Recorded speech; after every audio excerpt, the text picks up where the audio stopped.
So the question is, how do you differentiate the utility of behavioral / psychotherapeutic treatments for conditions like depression versus medical treatments? Okay, so the first thing I would say is, don't underestimate the utility of medical interventions. Depression is a catastrophe. It carries with it a very high suicide rate. And it also levels people out, and it's really hard on their families.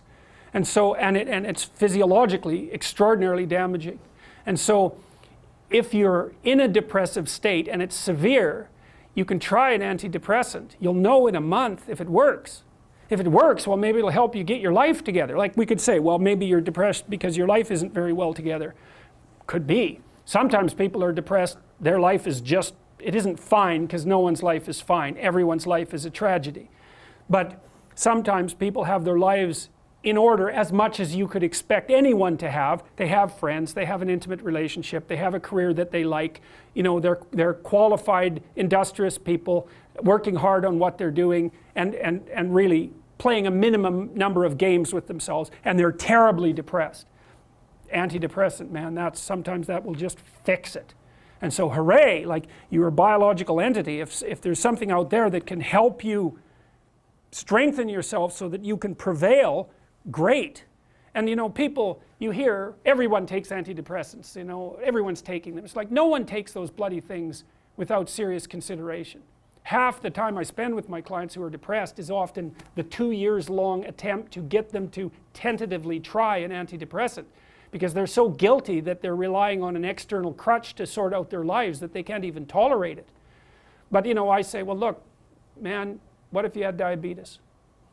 You're not going to take your insulin? It's like you got stressed, you blew out at your weakest point. That's what happens when you get stressed. If there's something out there that might help you, it's like, try it, for God's sake. You'll know in a month, and you just stop if it doesn't work.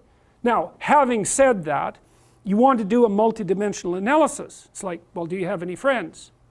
Do you have an intimate relationship, or are you pursuing one? Do you have a reasonable career? Are you as educated as you are intelligent? Do you have something useful to do with your time outside of work?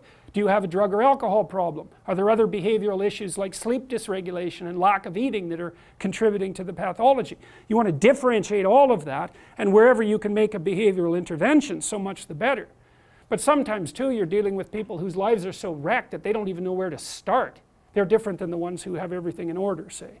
And you say, well, try this, man, maybe you won't cut your throat in the next month, because if you're dead, it's going to be hard to work with you. And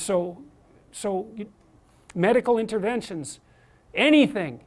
If you're sick, you do what is necessary to get better, and you leave your pride behind if you have to.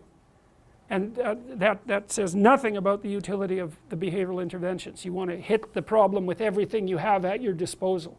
But some antidepressants, especially for people whose lives are together and who are depressed, antidepressants can be absolutely miraculous.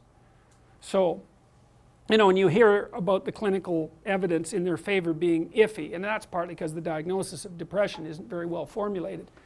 It's very different to have a terrible life than to be depressed. And antidepressants can only help you so much if you have a terrible life. So